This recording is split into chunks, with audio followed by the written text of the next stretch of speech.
Sveiki. Norėčiau paaiškinti, kaip atlikti šią užduotį 6.17 pirkiniai.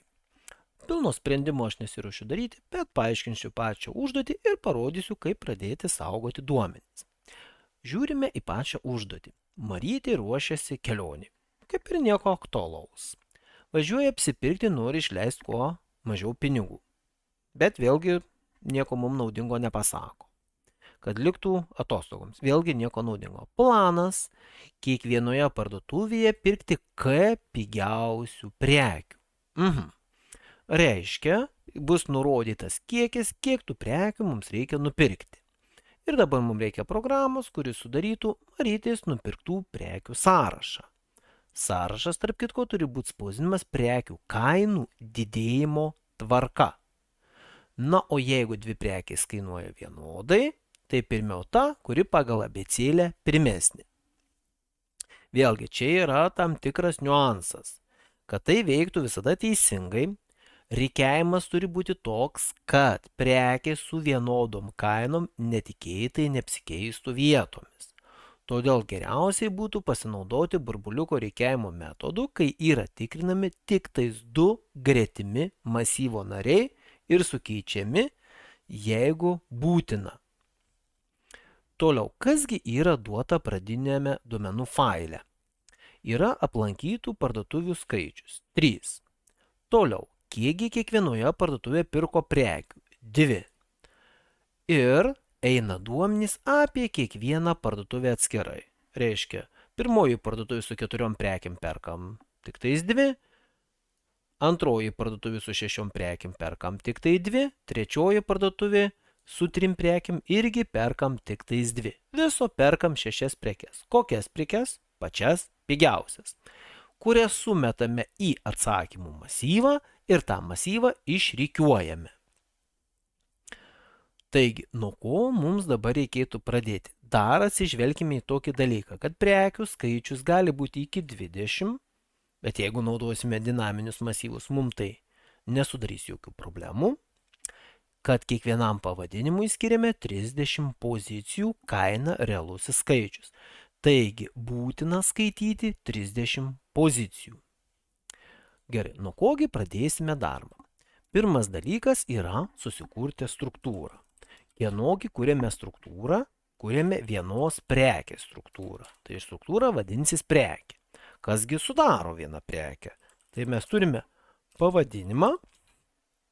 Ir, kaip buvo pasakyta, realusis skaičius kainai.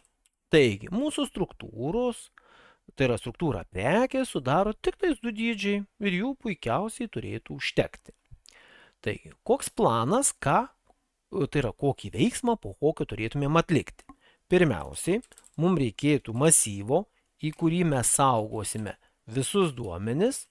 Tai, čia su klaida parašiau. Aš įpratęs daryti taip. Struktūra yra kaip ir vienas narys, tai yra prekė, vienaskaita, o masyvas vadinasi daugiskaita, nes aš saugosiu daug prekių. Taip man lengva labai parinkti pavadinimus. Dabar idėja. Kągi aš turėčiau daryti? Turėčiau skaityti duomenis, tai yra tas prekes. Turėčiau jas prieš spausdinant išrikiuoti. Bet to jas reikėtų rikiuoti 2 kartus, tai yra prieš perkant, kad išrinkti pigiausias, ir išspausdinant. Tai reiškia, reikės funkcijos ir rikiuoti, kurią naudosime ne vieną kartą prekės, ir tada beliktų tik paskutinė funkcija spausdinti ir prekės. Štai taip.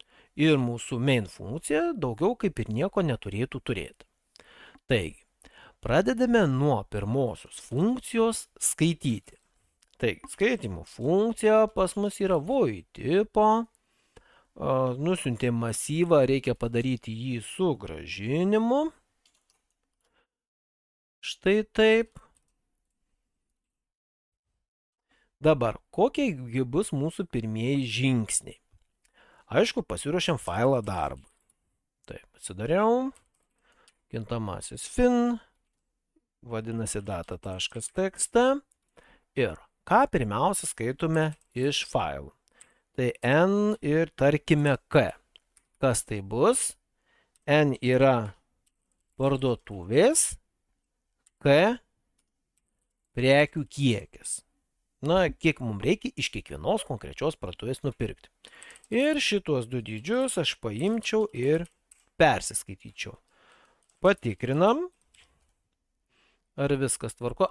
Reikia užsikomentuoti kol kas nenaudojamas funkcijas. Taigi, perskaitė trejetą, reiškia failas puikiai dirba, galime toliau atlikti veiksmus. Visada rekomenduoju pasitikrinti.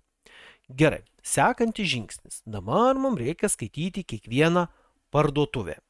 Taigi, per parduotuvės eiti mes naudosime ciklą, kuris sukasi n kartų. Tai yra tiek, kiek yra parduotuvių. Taigi, I bus 0 pirmai parduotuviai, vienetas antrai parduotuviai ir taip toliau.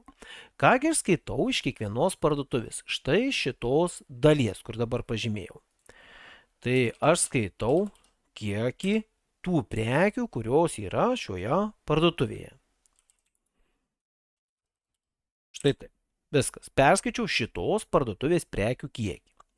Dabar yra tokia situacija. Norint užpildyti štai šitą atsakymų masyvą, pirmiausiai aš turiu persiskaityti visas prekes į kažkokį laikiną masyvą, tą masyvą susirikiuoti ir tada tiek, kiek reikia, tai yra K prekių, perkelti į kitą masyvą. Kaipgi tą padaryti? Taigi, aš susikuriu štai šitoje vietoje laikiną masyvą, kuris irgi yra to paties tipo, naudoja tą pačią struktūrą, tai yra vienos parduotuvės konkrečios masyvas, su ciklo J, I yra kol kas užimtas, suku ciklą tiek, kiek šitoje parduotuvėje yra prekių. Dabar, norint skaityti pavadinimus, kurie užima 30 vietų, pirmiausiai praleidžiame visus tarpus, enterius ir panašius simbolius su komanda whitespace, susikūrime laikiną simbolių masyvą, kuris turi vieną papildomą vietą null terminatoriui saugoti, nes ji visada yra sunaudojama. Ir tada su get metodu paimame ir užpildome masyvą. Kodėl aš parašiau temp? Temp. Taip, tai dar kartą kartuoju. Laikinas simbolių masyvas 30 plus vienos vietos iš failo imu į laikiną masyvą 30 plus vieną vietą, kad perskaityti lygiai 30 simbolių. Perskaičiu. Ką aš toliau skaitysiu už pavadinimo? Už pavadinimo man dar reikia persiskaityti kainą. Ir rašau double kainą, skaitau kainą. Viskas, kainą perskaičiau. Kur man dėti tuos duomenis?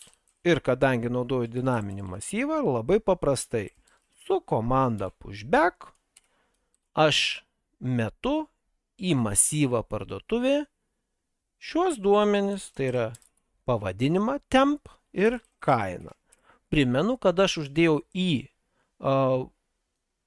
funkcijos pushback vidų riestinius skliaustelius, kurie pasako, kur struktūra prasideda ir kur struktūra baigėsi. Tai yra, su skliausteliais parodau, kad tai yra viena struktūra, tai yra viena prekė. Viskas, įsimečiau. Kągi reikia padaryti su šitą parduotuvę? Aišku, reikėtų dabar paimti K pigiausių prekių. Kad tai galėčiau padaryti, man jas pirmiausiai reikia susirikiuoti. Susirikiuoti reikia pagal tuos reikalavimus, kurie yra nurodyti sąlygoje. Surikiuojame parduotuvę ir kai parduotuvė yra surikiuota, tada aš jau galiu,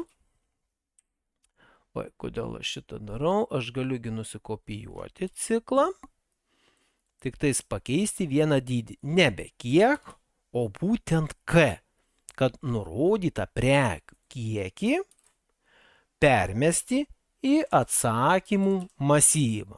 Prekės, pushback ir permetu parduotuvės jotąjį narį. Va šitoje vietoje yra patogu dirbti su dinaminiais masyvais, nes čia aš pildau laikiną masyvą, kurį sureikiuoju. Reikiuoti reikia būtinai nuo pigiausios iki brangiausios prekės ir tada būtent K prekių permesti į atsakymų į rezultatų tą mūsų masyvą. O permetimo metu užtenka iš parduotuvės masyvo nurodyti konkretų narį. Ir tas narys keliauja su savo pavadinimu ir kaina. Na, pasirašyti rikiavimo funkciją ir spausdinimo, tai čia turbūt netgi mažiau negu pusė programos beliko. Tikiuosi, šita dalis jums padės ir programą sėkmingai užbaigsite.